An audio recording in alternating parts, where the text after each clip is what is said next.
Okay. Danielle Greenberg is a PhD researcher and as a member of the International Society of Boredom Studies. Some of you may already know her work and her contributions to the Journal of Boredom Studies, where she has published several book reviews on boredom-related topics. She completed her undergraduate work under the supervision of Peter Toohey, who is here with us today. Thank you so very much for your attendance. Whose work many of us know as foundational within boredom studies. Together, they also co-authored the chapter The Sin of Our Age, Assyria in Early Christianity and in the Present, in the History and Philosophy of Boredom collective book I and Andreas Elpidoro both published 2 years ago. What I find particularly interesting about Danielle's work is that it brings together historical perspectives and contemporary questions, helping us thinking about boredom not simply as an individual experience, but also as something deeply connected with broader cultural and social conditions. Today, she will present some of her previous work, as I said, and discuss the ideas she is currently interested in developing, particularly around boredom and the experience of living in an overstimulated society. It's a topic very familiar to any of us. So, Danielle, thank you for being here with us. The floor is yours, and please, you can start whenever you want. Okay, I'm gonna accept some more people who is waiting in the waiting room. Okay. Am I visible in the Zoom? Yeah. Okay. Okay. So I'll get going. Thank you so much for the introduction and for having me here. I'm excited to give this talk. If I am talking too fast for you guys to understand, just ignore it. So my talk today will be about the work that I've done in the past and the future directions that I want when I next have the opportunity. So as Josefa said, the topic of my work was about Kenya. So I'll give a bit of background about that. It's fairly niche, I think. I don't know how familiar you guys are with it. But basically, Kenya is a Greek word for on the slide, and it has its roots in ancient Greece. Originally, it referred to treatment of the dead. So literally, it means like a lack of carelessness, a lack of care. Sorry. So it meant to not giving proper rights to the dead. And over time, it kind of it took on the meaning of more boredom. And it rose to prominence in that sense during late antiquity, so the 4th to 6th century CE. And it came to prominence with the Desert Fathers, who were these original, early Christian monks who lived in isolated cells, mostly in the Egyptian desert. And so they lived in cells individually. Most of their time was spent alone in prayer. And so, as you can probably guess from that, it's very easy to develop the conditions of boredom. And so this Acadia was. You can skip the screen also here, okay, here and perfect. here. Okay, thank you.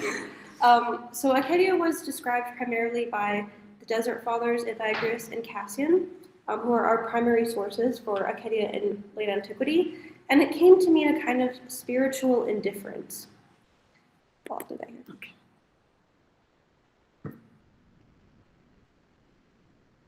This is the sidewalk. Okay, perfect.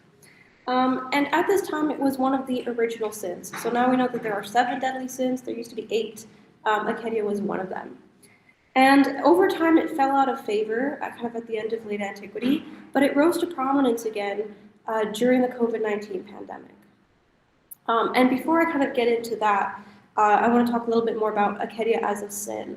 So it was sometimes called the noonday demon because it was believed to strike you in the middle of the day when it was hot and you were feeling kind of restless and you're alone in your cell.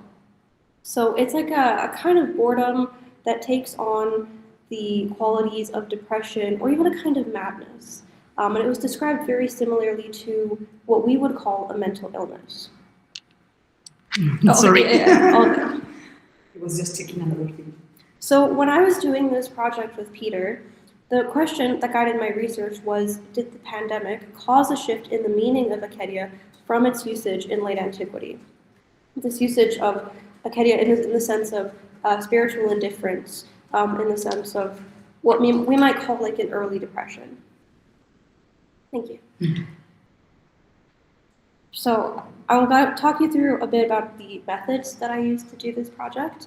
So basically, I reviewed academic literature and non-academic media from about the past 25 years with the keyword acedia. That's how I did my initial search for things that were relevant. But for popular media, so things like film and television, music, journal article, non-academic journal articles, the date range was extended to approximately the mid-20th century, give or take. And I gathered sources initially through Google searches and academic databases. So I tried to be as broad as I could to get the biggest sample size that I could get my hands on. And those kinds of sources that I surveyed included news sites, both religious ones and secular ones, lifestyle blogs, academic journals and books, film and television, novels, music, etc. Basically anything that was relevant. And so once I gathered all these sources and looked through them, I grouped them into 6 different categories based on their approaches. So the first category is Christianity, and these were all sources mostly from Christian news sites. And they dealt with acedia primarily as a rejection of divinity, so this modern turn away from God, and a more general neglect of spirituality. So for them, acedia rose, they believed that in the 21st century and the 20th century, acedia rose out of this movement away from organized religion and from God. The second category was philosophy, and in this more philosophical treatment of acedia, it was conceptualized as what I would call a spiritual trial, or a kind of aesthetic boredom. So they saw it more along the lines of boredom, and they took it away from the kind of divinity that the Christian sources utilized. And the third approach is just generally modern society. And in this sense, acedia was classified similarly to burnout and overload. Sorry. And it was believed to be kind of a sense of indifference in general, not just in terms of religion, but more like, indifference. I don't know how else to classify it. And the fourth approach was psychology, which looked at acedia more in the sense of the history of depression and treated it as its own diagnosis. So there were some psychologists who were arguing that in certain cases, people weren't suffering from depression or burnout or some other kind of mental health problem, but that it was acedia, and that we should treat it as its own mental health issue. And the fifth approach is culture, and this is more in the sense of popular culture. So acedia here becomes a kind of disillusionment, and it manifests through revolt and reform. So my favorite example of this is punk rock music. In the 1960s, in the 1960s and the 1970s, punk rock was born because young people were bored with the state of rock. They thought it was boring, they thought it was too mainstream. So punk rock becomes a kind of revolt and reform against that state of rock.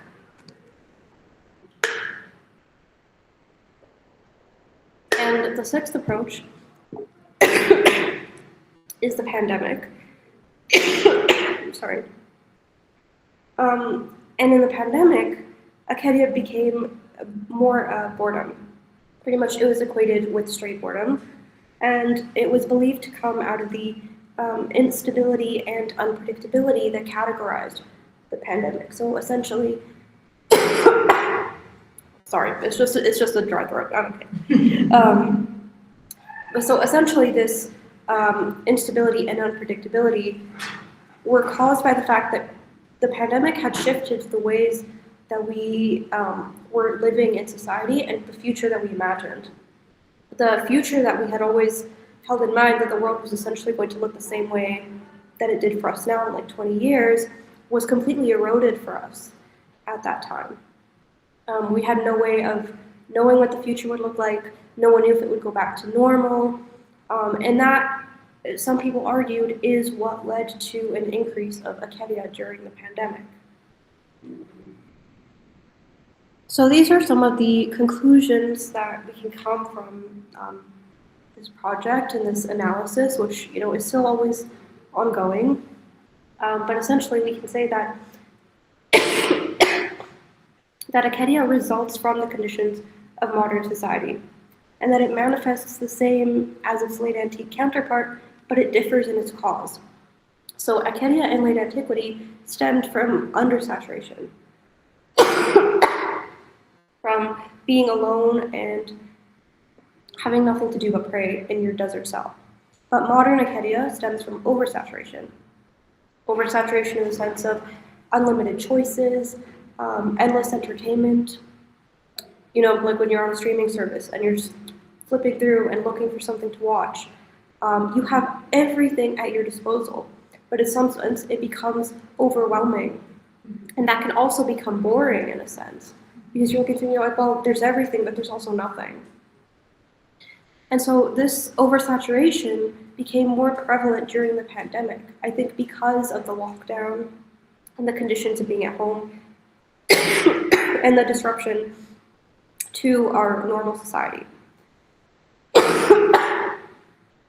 As well, we can say that acedia does have a similar presentation to mental illness, particularly depression, but it's not the same thing. With that in mind, I think the greatest conclusion that comes out of this research is that understanding acedia helps us understand the impacts of the pandemic and of modern life on mental health, because we can directly see its consequences. And as for future work, currently I'm not working on an active project on boredom. It is very much a side interest as of now. But I would really love to continue tracking acedia and oversaturation in modern society. I think it's still very much prevalent after the pandemic, if not more. So I think there's definitely work to be continued there. I am also very interested in looking more at the role of boredom in popular media, in particular the horror genre. I see it come up quite a lot as like a motivation for why people do horrible things in horror movies, which is very interesting. And I take note of it every time it comes up. So I think that is definitely a fruitful avenue. And because my work so far has been primarily about boredom in the West, and in this antique Christian context, I would love to look at it in other cultural contexts, in particular because I've been working more on East Asian cultures recently.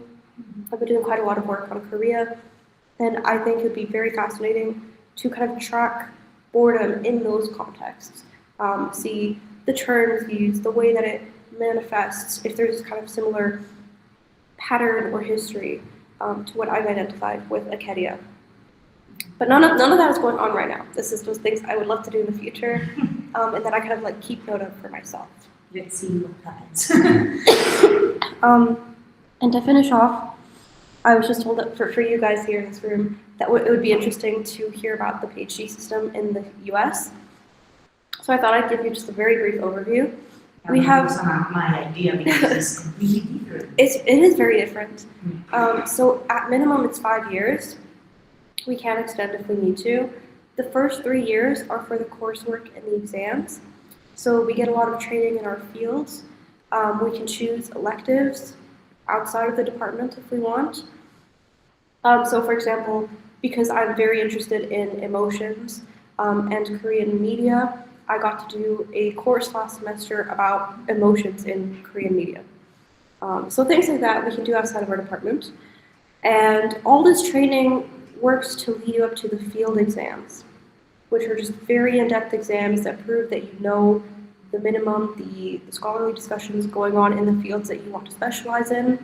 You do that normally around year 4, and then the rest of year 4 and 5 are devoted to the dissertation.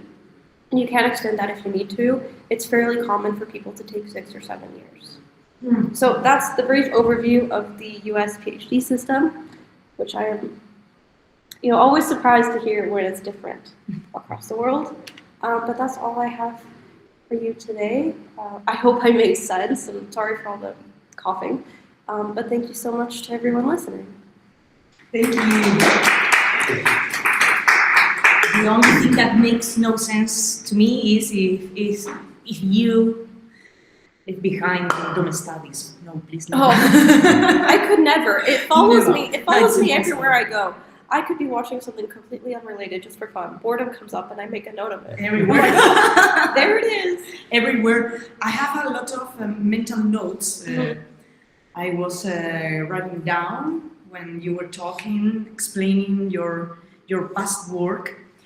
For example, concerning that of boredom in the media, the book I published together with Cristian Parreño, but was this book we both published as a posthumous book, but the author in fact is Agustin de la Peña, has a very big section just focused on how boredom appears in the media and how advertisement take the opportunity to exploit boredom as a sales discourse. So it's gonna be super interesting for your work, I think.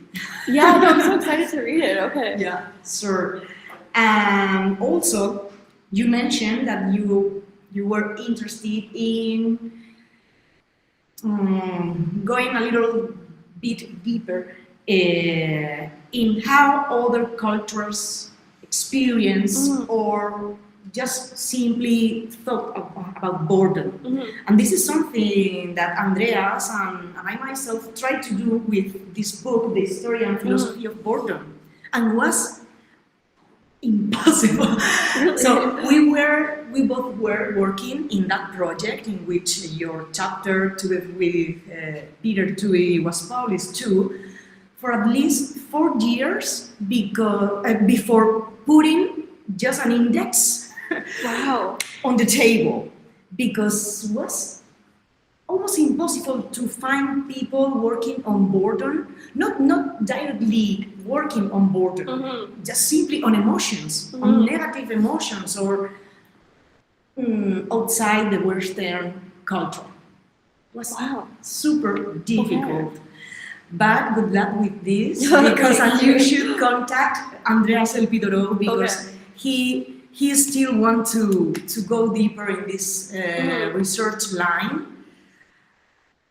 Although we both were quite disappointed about the lack of response we received from other researchers around the world. But this is something we have to do, because we are always receiving the critique, a very reasoning critique by other scholars, that we always focus on how people in the West are experiencing boredom. And in a conversation we both had on Monday, even in fact, the experience of boredom in Spain is completely differently understood than in the United States or in Canada. Because, we have that of understanding boredom as a gift, as something desirable, something that I wish I had time to get bored during the weekend. It's completely stupid. Sorry. Because and this is something that I found in some articles in the newspapers. Also, this kind of claims. So, boredom is good for your health. Boredom is something desirable for your kids. Okay, but in Spain is blooming. Is incredible, because even among philosophers, this is the most accepted way of understanding boredom, as something completely desirable, something that we should make our children experience in a some basis. So, and what's the reason of that? We are just simply confusing boredom with having leisure time, free time, with just to rest. So it's important not only to keep research on how in the West different cultures are understanding boredom in such different ways, but also to start understanding, for example, in Asian studies, in which somewhere a journalist asked me, do you feel that Chinese people experience boredom as we do? And I didn't know how to answer that question. The journalist has in mind that Chinese people, for example, are much more spiritual than Spanish people, and maybe are able to do their best with their boredom. They maybe are able to use boredom as an opportunity for introspection, and so this is something Spanish people are not able to do. To use boredom to just to think, to stop and think. No, thank you. It's very hot.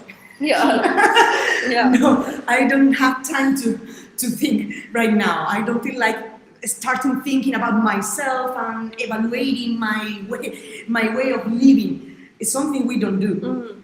Maybe Chinese people do, but yeah, I think it's something. It's worthwhile to research a little bit more, of which depends the fact of being able to do something positive with your boredom, or just try to get it off, get rid of it, as Spanish people usually do. I don't know if you agree with me, but yeah, our trend is just to try to fill our time more or less meaningfully, not always in a meaningful way, but just with fast entertainment for most of us. Yeah. Well, they 3 are philosophers, is probably quite different, but for the rest of the population,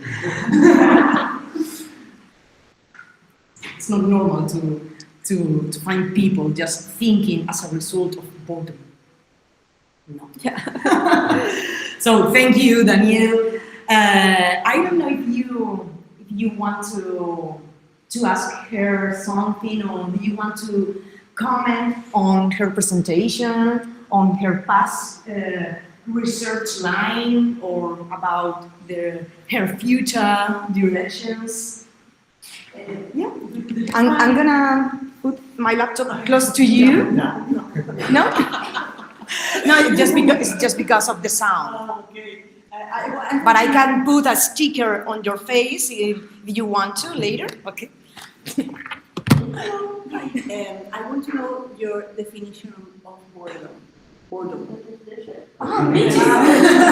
Okay.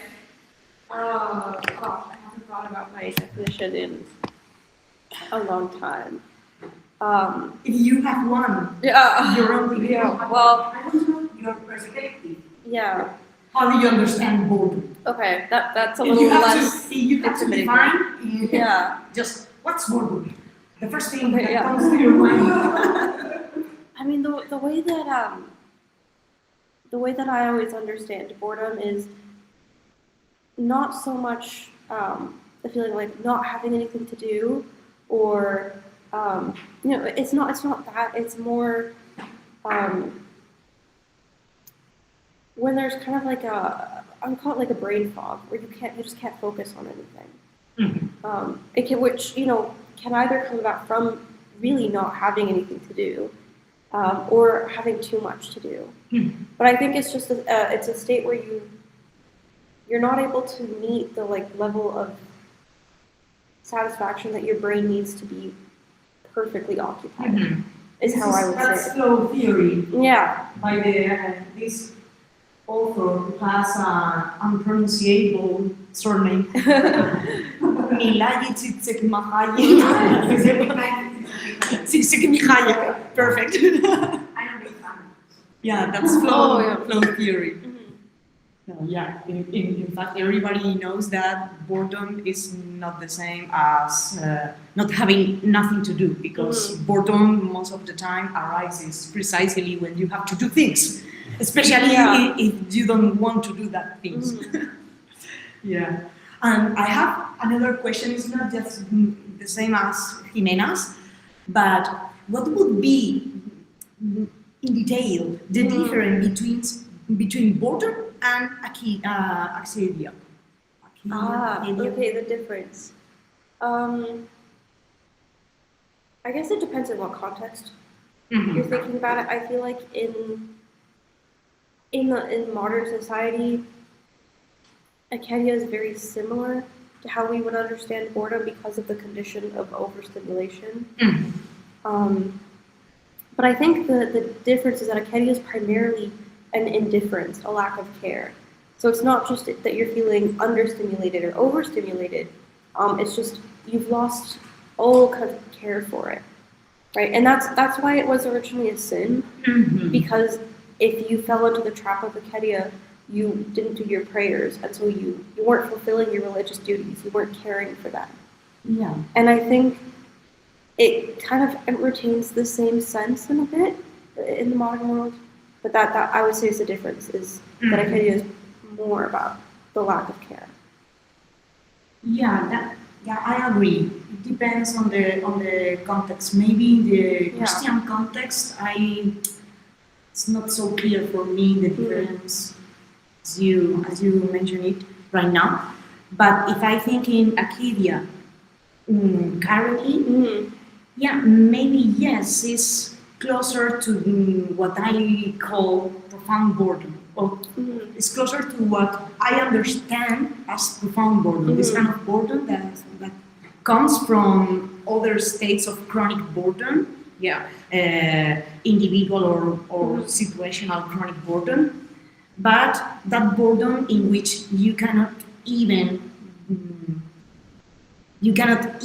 think of the reason of your boredom. Where is or what is the root of your boredom? I don't know. Yeah. I'm just simply feeling that, and this is feeling all my being without any other explanation. So you cannot even know how to start working to put an end to your boredom. Yeah. Something like, in some sense, something like that. Yeah. Thank you. So, yes.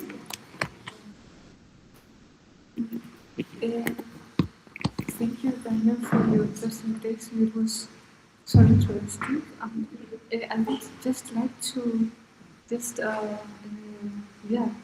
ask you or just speak about that because I found it interesting in the digital version of the history and philosophy of boredom. This idea that acedia probably tends to dissolve into its parts, like it dissolves into boredom or into depression. That's this part. I find this part very interesting. This idea, this solution, that's that. Yeah. So originally, the like 6 approaches that we kind of split acedia into was more like I did that more to make it easier for me to understand the different sources because there were so many. So it's just a way of grouping them to make it more understandable. But as you do that, you realize that the term itself really did kind of dissolve, as you say. And it seems like different groups of people have just taken it to mean what they want it to. Okay, so like it retains kind of core similarities in all of the approaches and like the different parts that it's been dissolved into, but it really has it's one of those things that people can just take to mean whatever they want, and they can take it to suit the context that they want to use it in. I found sometimes in some of the sources that I was looking at, it felt like they were just using that term because it sounds ancient and it lends a kind of authority to what you're saying. It's like, oh yeah, we're experiencing this. Well, so did people 1,000 years ago. Look, here's a word to prove that. But it is very interesting. And I feel like the more I look into it, I would probably find other parts that it's being dissolved into and used in different ways. But yeah, absolutely. I also really enjoyed working on that aspect of it. Oh, thank you. Yeah. What I enjoy the most is when some philosophers, especially philosophers, currently say that Arcadia has nothing to do with boredom, nor now, nor in the Middle Ages, because it's something that only the monks could suffer from. This is, did you read, I'm sorry, you did, Giorgio Agamben Stanzas? That book? Maybe. I'm sorry. Oh, yeah. Maybe you don't remember right now, but yeah, Giorgio Agamben in fact explained that the feeling of Arcadia, which is the feeling of, as far as I understand it, is the feeling of not wanting to, not being, this is very similar to the definition of boredom by John Eastwood. Is the feeling of wanting to get engaged in some activity but being unable. And this is precisely what monks were experiencing. They knew that they should be spending their time praying and doing whatever they must do. But the task of contemplation, in fact, didn't represent a stimulating task for them. So here we have here another point very interesting, which is guilty. So I should be, I must be interested in that activity because what another activity is going to be more interesting than praying and contemplating the divinity. But I don't feel like doing that. So this is Arcadia. But Giorgio Agamben says that this feeling was everywhere. Everywhere was not only in that context of men of faith, but everybody could experience that feeling of I should be doing that, and I should be interested in doing that, but on the contrary, I prefer to be doing whatever other thing. So it's boredom. It's just the same. It's another word. It's another word. Of course. It's another word, but the experience is completely similar. Maybe we can trace the difference depending on that we were mentioned before. Arcadia is something more profound.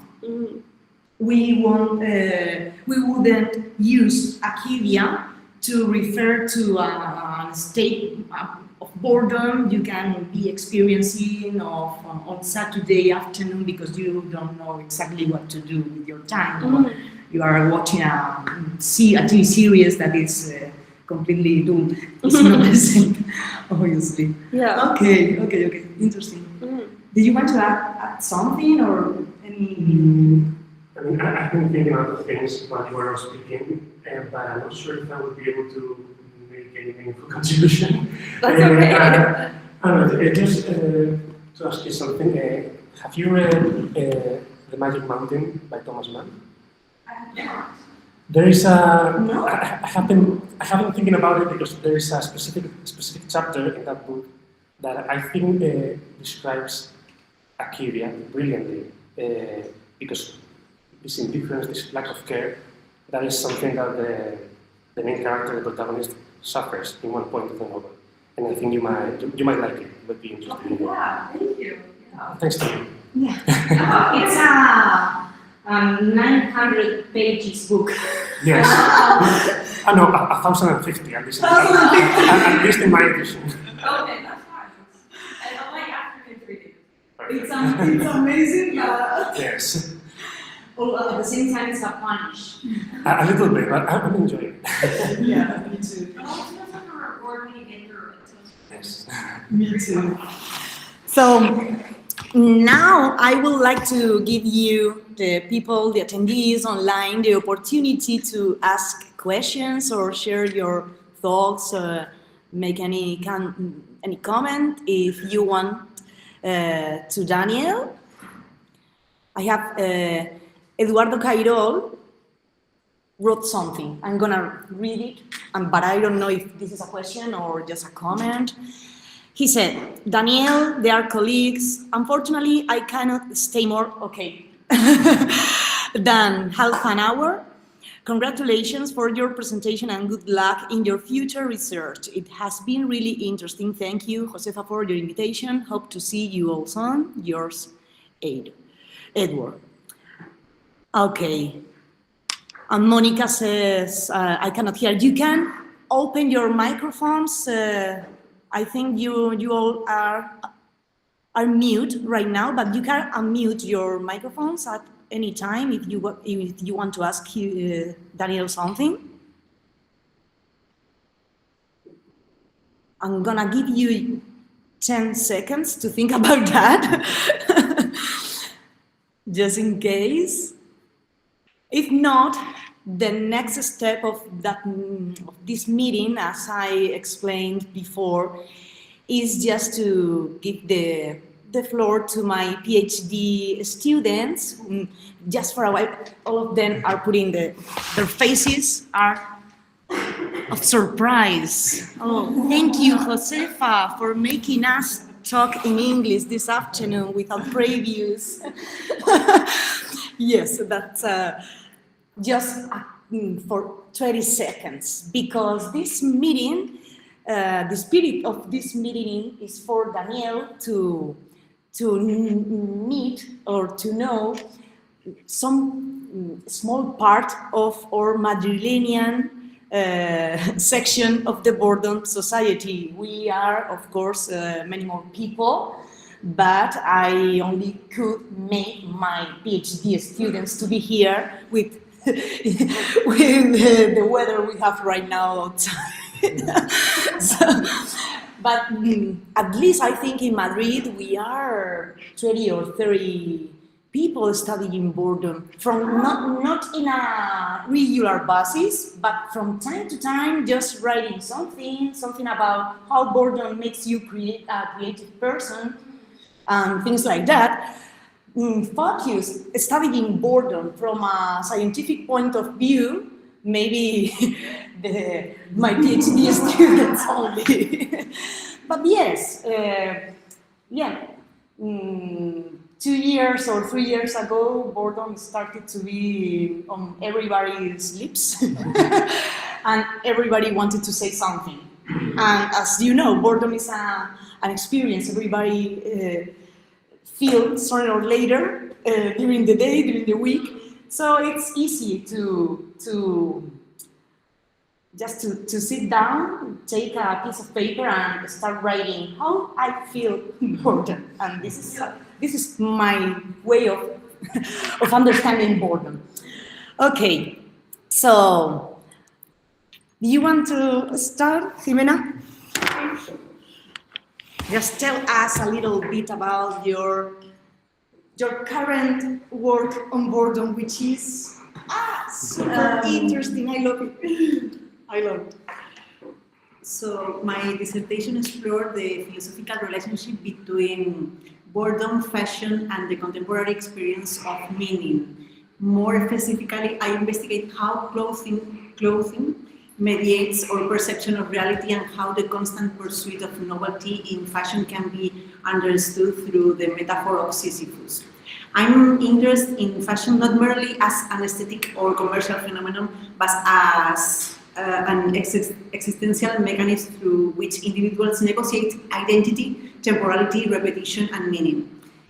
The central hypothesis of my research is the fashion operates simultaneously as a response of boredom, a generator of new desires, and a cyclical system that constantly promises transience while repeatedly returning the subject to existential emptiness. One of the key questions in my dissertation is how clothing shapes perception itself. I argue that garments are not external accessories but perceptual interfaces that influence how we inhabit space, how we relate to the other, how we experience the body, and ultimately how we interpret reality. And I tried to write a paper with my director, with Josefa, about the induction of boredom in penitentiary institutions through the clothing of people in prison. I think it's so difficult to write for me because I wrote in my first years of my PhD. Yeah, because you are in your last year, right? Yes. The fourth one. Yeah, because here we have 4 years. And then what happens if you don't finish in 4 years? The university do something. I don't know. Nobody tries. My work engaged with thinkers such as Josefa Velasco because especially her work and her definition of boredom. George Simmel, Roland Barthes, Lipovetsky, and Walter Benjamin. And this is all. Thank you. Thank you. Yes, the paper is going to be published soon in Spanish, but we are going to translate it into English for the Journal of Boredom Studies, hopefully for the current issue, because it's amazing. I'm trying to convince Jimena to enter in prisons, in fact, to do some field work, as I did in nursing homes, just to ask. Like Thomas Osborne. Yeah, just to ask people living institutionalized there if they to feel boredom. To feel by myself how clothes can be induced the feeling of boredom. Yeah, the problem is that in Spain, prisoners don't need to wear uniforms. It's quite different, but you should ask for another reasons for boredom in jails, in prisons. Not about clothing. Okay. Well, this is something that's not going to happen, I guess. Nobody wants to enter in prisons. It's not easy. I was talking to it's not easy, but in UNED. You have a program, right? Yeah. We have the opportunity to go there to examine to conduct research on some field work there. It's an opportunity. You should pursue that for your postdoctoral time. You are now part of the academia. Okay. What are you doing? I should have written something down like you, because now I'm going to be very brief, okay? Okay. My research focuses on boredom understood as an experience of time, or as a way of perceiving time, like Langeweile. And I'm using Schopenhauer and Heidegger as the 2 main interlocutors, because, well, even though they both are very different from one another, I do think that in that regard they are very similar, or at least in my view, and I'm trying to find something in common regarding their way of understanding boredom as Langeweile, as something that affects our perception of time. And that would be it. I don't want to say anything else because I'm still in my first year, so the only thing I'm doing right now is reading and studying other things and making up my mind.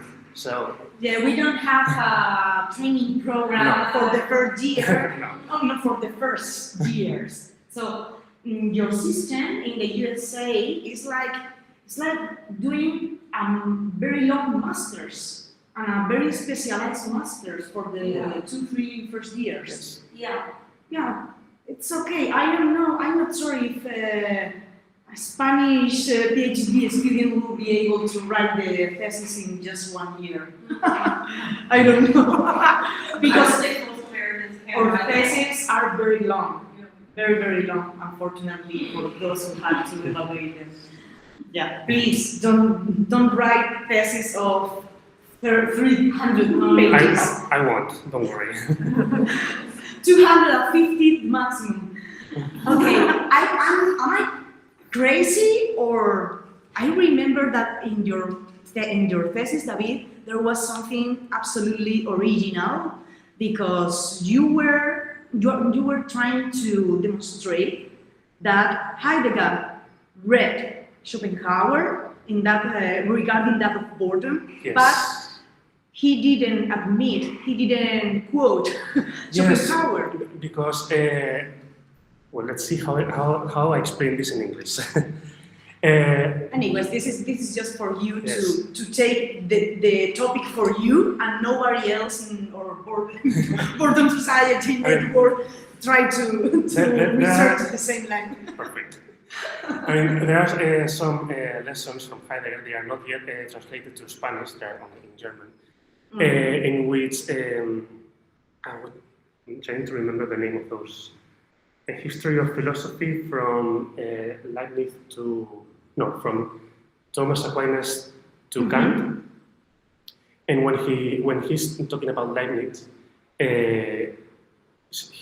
he starts to explain many things regarding el principio de razón suficiente. I don't know how to say this in English. How to begin? The beginning of something. Now principle. I don't remember the name. Well, the law of causality is not the same. But this is well, by Leibniz, right? Yes, and there are many The paragraphs. principle of reason enough. It should be something like that. Well, there are many paragraphs in those lessons that are literally copied from the total thesis from Schopenhauer. The fourth rule of sufficient reason, whatever it may be. Yeah. So those lessons demonstrate that Heidegger, even though whenever he mentions Schopenhauer, it is criticizing him.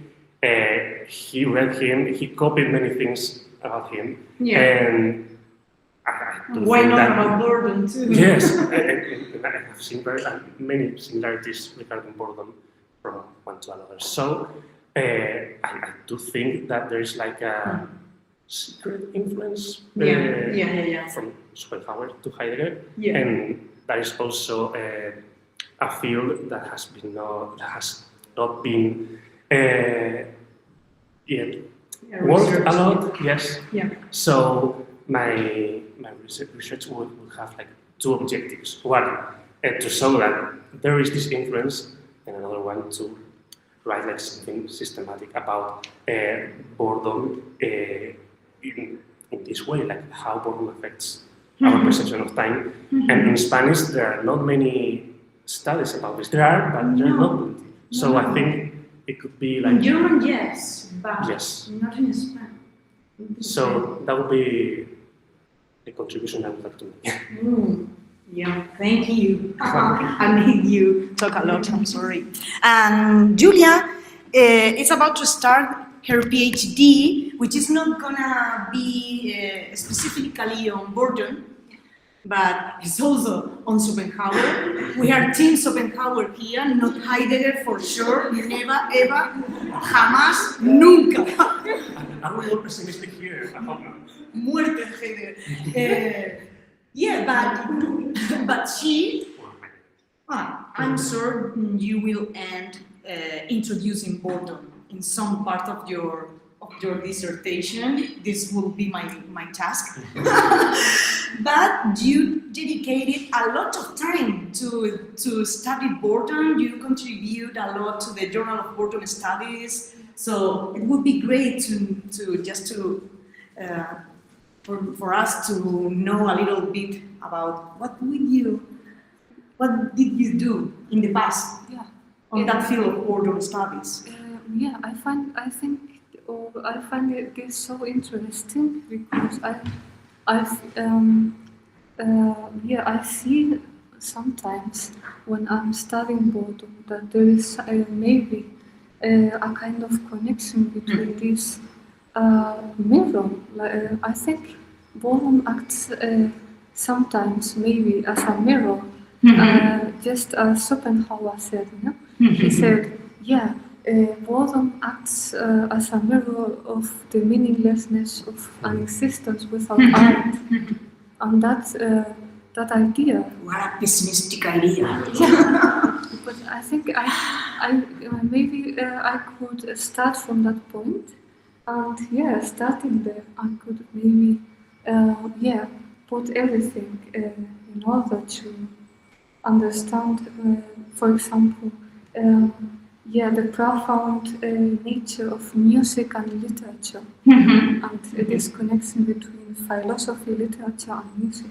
I would like to connect this, like a continuum. And, starting from Schopenhauer. It's so interesting. Thank you. Existence without the will, it's the will is suddenly annihilated. It's also profound boredom. Thank you. Thank you. Thank you, Julia.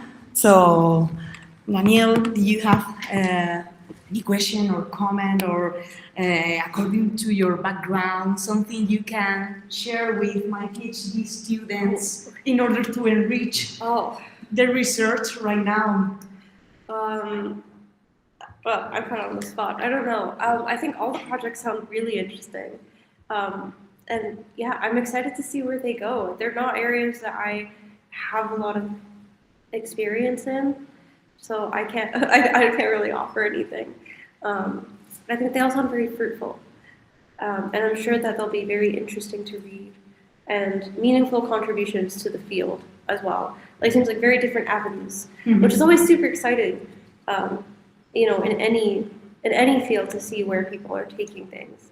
I'm really excited to see your work in the future, and best of luck on your dissertation. I do not envy that. I still have 3 more years. Good luck. Yes, I will have only an advice, but taking into account that you all are researching boredom or similar emotions from a humanistic point of view, you are not gonna have the problem I usually have in mind, which is you are not gonna have to face people telling you how boredom as a field of research, how do you can study it, which is something typical in Spain. And as I research boredom from an applied point of perspective, it's very usual to find people just criticizing your work because you are focusing on boredom. Boredom doesn't mind to anybody. Boredom is a very stupid experience. It has no importance or relevance for anybody, for nothing at all. But as philosophers, nobody's gonna tell you such a thing.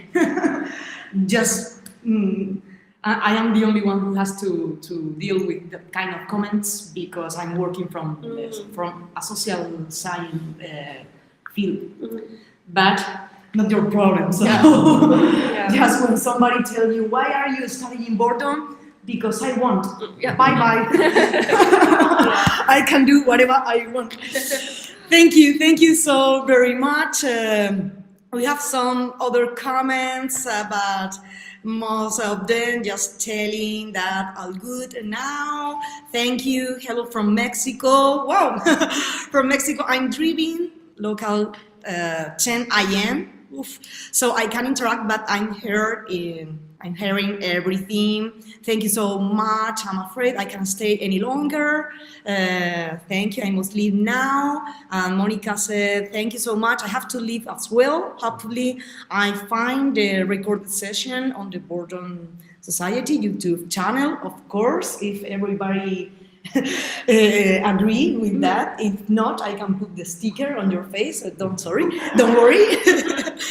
So I think it's 7 o'clock British. Now I'm mixing British and American English all the time because I don't have idea of how to speak in English.